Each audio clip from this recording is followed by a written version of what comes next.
So both sets of supporters in the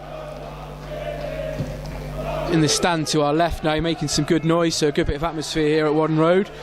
The long goal kick forward is headed away, and Simons manages to clip it forward. It's come off Atkins into the path of Morford. He's through on goal, shoots, and he scores! Well, Morford puts Gloucester City 1-0 up in this game. He found himself through on goal after a mistake by Atkins. Simons played the ball through to him, and Gloucester City are 1-0 up. The fans are going wild. It's exactly the incident I was describing earlier, where the Solihull most hard line was eventually going to be breached by a late run from a centre forward. Morford was that centre forward. A mistake by the defender that meant the ball got through to Morford, but Morford clinically puts it under the advancing Jaspier thing 1-on-1. I'd say a 1-0 up, a fantastic finish by Will Morford, his 5th goal of the season here. To a goal that Morford scored against Eastwood away earlier on in this season. A ball played forward, defensive error. Well, not really an error as such, that the defender just misjudged it. Sorry, Solihull now attacking, and they've come forward and they've equalised immediately. Simon Johnson for Solihull has equalised immediately, and so 2 goals in the space of about 30 seconds here at Wadden Road, and City's lead lasted no time at all. What went wrong there, Penno? They always say you're most vulnerable after you've scored a goal, and this defence just seemed to fall asleep and let Johnson in behind him. Couldn't really miss from where he was, 6 yards out, and one of them with Kev Sawyer just put it past him. Terrible mistake by the Gloucester City defence there after seizing the advantage. Too long, and had put himself under a bit of pressure and put the Gloucester City midfield under a bit of pressure. I don't know what your views on that. The long ball's forward now. Coop didn't manage to get his head on the ball properly. Grandison now played it into the box. Bezic, he can get a shot away here, and the referee's given a penalty. It was Matt Coop's foot, I think, was left in there. Was it for a foul on Bezic, the number 11? And the referee has given a penalty for Solihull. I can't see any argument with that. There was, no Gloucester City players really remonstrating with the referee. There's no argument there. It was a silly tackle, really. The play was going nowhere. It was crowded out, and for whatever reason, Coop decided to put his foot in, and it's a free kick here to Solihull. A penalty. Penalty for Solihull. Starts to run up, shoots, and nestles it into the right-hand corner of the net. So it's 2-1 to Solihull. Bezic gives Solihull the advantage. The goal coming 5 minutes before half-time.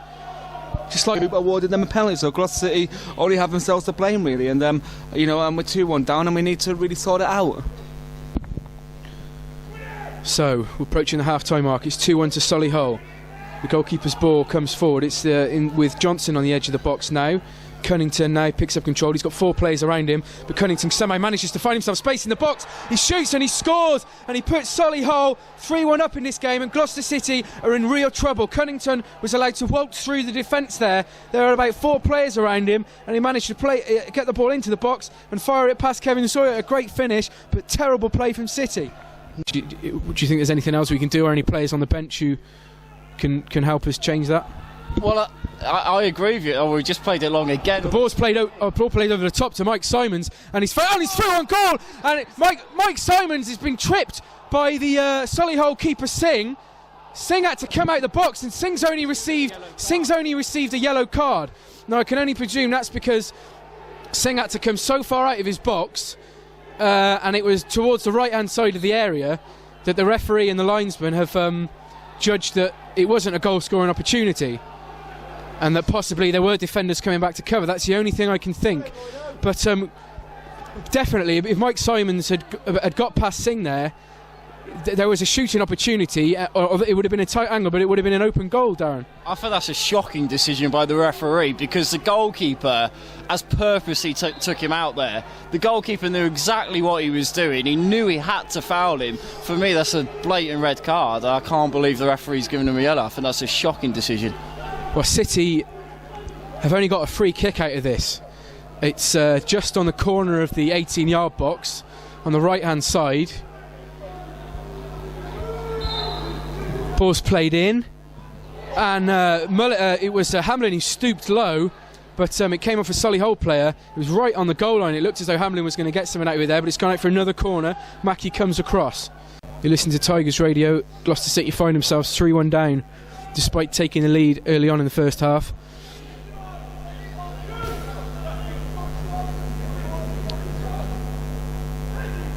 Almost coming up to the quarter of the hour mark in the second half here at Warden Road. Corner from Solihull, played into the box. It's evaded everyone, and it's a fourth for Solihull. It's O'Loughlin. The ball just evaded all the City defenders, landed inside the 6-yard box, and all O'Loughlin had to do was put his foot on the end of the ball. City are 4-1 down. Surely there's no way back from this now. Oh, shocking defending again. I mean, as you said, it was Solihull's basically their first effort of the half. As I was saying just before, we were looking as if we were getting better, and then we go and concede a silly goal like that, and it's been a factor of the whole match, really, that we conceded some really bad goals. And as you say, it's looking unlikely now we're going to get back into it when it looked like we had a really decent chance of doing so. They're going to be on the end of their 4th straight league defeat in a row, which is a new experience for David Mayhew, and one that he's not going to really want, and not a great way to start off the new year. But Pountney now for City, plays it to Simons, who knocks it back to Mackie on the right. Mackie plays it in low. Pountney just took a touch. Mullings, Morford scores! Great play by Gloucester City. Will Morford.